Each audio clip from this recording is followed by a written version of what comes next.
Shortly after the American Civil War, Martin B. Loyd of Fort Worth, Texas, began accumulating an extensive and eventually large collection of firearms and edged weapons. Loyd was a Civil War veteran, rancher, banker, and avid firearms enthusiast. By the time of his death in 1912, he had amassed a collection of more than 130 weapons produced in the 18th and 19th centuries and represents the handiwork of nearly a dozen countries.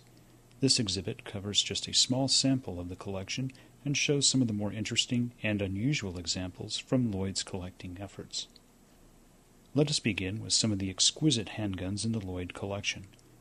One of the most amazing handguns is this Lamette revolver made in France for the Confederate Army during the American Civil War.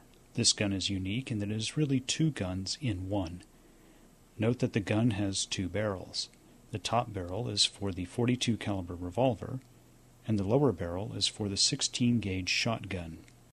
Here we see how the shooter was able to fire both weapons. The hammer is designed with a tip that can change positions. In this position, it can strike the percussion caps along the edge of the revolver cylinder. In this position, it can strike the percussion cap for the shotgun. Also in this collection are some beautiful flintlock pistols, such as these compact guns which can fit in the palm of your hand. Look at the fine engraving and the precise fit and finish of these pieces. Here are some double-barreled flintlock pistols. They also feature some delicate and detailed scroll work.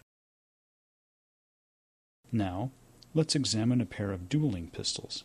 Yes, I said dueling pistols. This is a matched pair of dueling pistols from colonial America. This set is nearly identical to that used in the infamous duel between Alexander Hamilton and Aaron Burr. This set is complete and comes with a matching custom-made wood case for the pistols and their accessories. Next, let's examine a few pepperbox handguns. The pepperbox was an attempt at creating a handgun that could fire multiple shots before reloading, and was a predecessor to the revolver.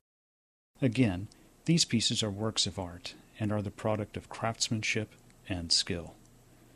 Once more, we see fine engraving and embellishments. Shotguns were very common in the United States because they were inexpensive and easy to use and maintain.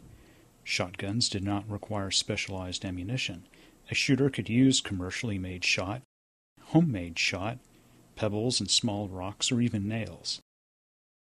Of course, there were some unusual and expensive shotguns available for those who had a bit of extra money to spend. Here we see a beautiful English-made shotgun. Again, there is a lot of detailed engraving and scroll work. Also, the gunsmith who made this fine piece seemed to have had a dark sense of humor, as can be seen in this gold inlay embellishment. Next, we see a short-barreled shotgun that features some fine craftsmanship. The barrel has a texture that is meant to resemble a Damascus barrel. When you look at the lock plate, hammer, and trigger guard, you will notice some more hand-engraved details.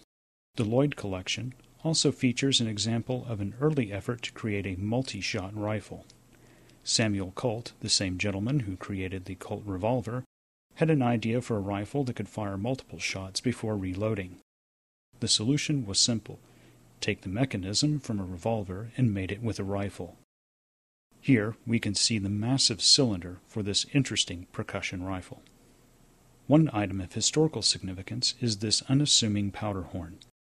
In the days before cartridges were invented, shooters had to measure and load gunpowder into their guns. People stored their gunpowder in metal flasks or specially carved horns like this one. This powder horn belonged to former Texas Ranger James Buckner "Buck" Berry, who lived from 1821 to 1906. Buck Berry personally gave this powder horn to M.B. Loyd for his collection. These artifacts and many more await you at the National Ranching Heritage Center in Lubbock, Texas.